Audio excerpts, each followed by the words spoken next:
नमस्कार मित्रांनो, कोण होतीस तू काय झालीस तू या मालिकेत येत्या 26 ऑगस्टला असं दाखवलं आहे की मा ही घर सोडून चाललेली असते। तेव्हा तिला घरातले सगळेच जण म्हणत असतात, मा तुम्ही प्लीज हे घर सोडून जाऊ नका, तुम्ही गेलात तर ह्या घराचं काय होईल। तेव्हा मा म्हणत असते की जिथे माझा मुलगाच नाही तिथे मी का राहू, आणि असं बोलून मा ही घर सोडून निघालेली असतात। तेव्हा घरातले तिला खूप समजायचा प्रयत्न करत असतात, पण ती काही समजून घ्यायचा प्रयत्नच करत नसते। तेवढ्यात तिकडनं कावेरी ही गणपती घेऊन घरात येत असते आणि गणपती बाप्पा मोरया असं बोलत असते, आणि हे सगळं मा स्वतःच्या डोळ्यांनी बघत असते। आणि तेवढ्यात तिच्या मागून यश तसंच उदय हे दोघं पण माला दिसतात, आणि सगळीकडे गुलाल उधळत असतो, ढोल वाजत असतात, त्यामुळे माला एवढं काही दिसत नसतं। आणि पूर्ण जवळ आल्यावर मला कळतं की हा मुलगा दुसरा तिसरा कोण नसून माझा उदय आहे, आणि मा उदयला बघून खूप चक्क होऊन जाते। आणि तसेच मला एवढा आनंद झालेला असते की खूप दिवसांनी तिचा मुलगा तिच्या डोळ्यासमोर असतो। इतक्या दिवस तिला असं वाटत असतं की उदय हा मेलेला आहे, पण उदय आज तिच्या डोळ्यासमोर उभा असतो आणि त्याला खूप सारं सगळीकडे लागलेलं असतं, पण उदयला बघून मला खूप आनंद होतो।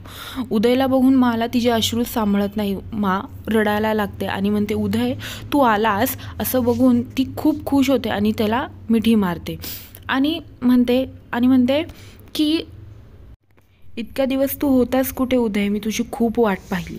आणि उदय काहीच बोलत नसतो, उदय गप्प बसत असतो। आणि तेव्हा मा म्हणते की आज माझं वचन पूर्ण केलं आहे, तुझ्या बायकोने मला वचन दिलं होतं की ती तुला घेऊनच येईल, आणि ही तुझी बायको। आणि ती कावेरीचा हात उदयच्या हातात ठेवतो। तेव्हा उदय तो हात झटकतो आणि म्हणतो, ही माझी बायको नाही आहे असं बोलल्यानंतर आता मला खूपच मोठा शॉक बसलेला असतो, कारण की उदय तर पूर्णपणे नाकारतोय की ही त्याची बायको नाही, आणि ही तर इतक्या दिवस याच्या नाव घेऊनच राहत होती। आता उदय तर असं दाखवत असतो की कावेरीला तो ओळखतच नाही। असं वाटत असतं की उदयची आता स्मृती गेलेली असते, कारण की त्याचा खूपच मोठा ॲक्सिडेंट झालेला असतो। पण जेव्हा उदय कावेरीला ना करतो तेव्हा मा खूप शॉक होते, माच नाही तर घरातले सगळेच शॉक होतात।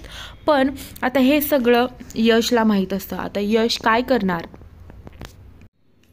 आणि घरातल्यांना हा प्रश्न पडलेला असतो, तर कावेरी याची बायको नाही तर याची बायको कोण आहे। आता हळूहळू होईना घराच्यांच्या पुढे सगळं सत्य होईल, कावेरीने हे सगळं का केलं हेही कावेरी सांगेल। तेव्हा मा तिला समजून घेईल का आणि तिच्यावर विश्वास ठेवेल का, हे पाहण्यासाठी विसरू नका कोण होतीस तू काय झालेस तू। आणि माझ्या व्हिडिओ शेवटपर्यंत बघितल्याबद्दल धन्यवाद, आणि माझ्या चॅनलला लवकरात लवकर सबस्क्राईब करा।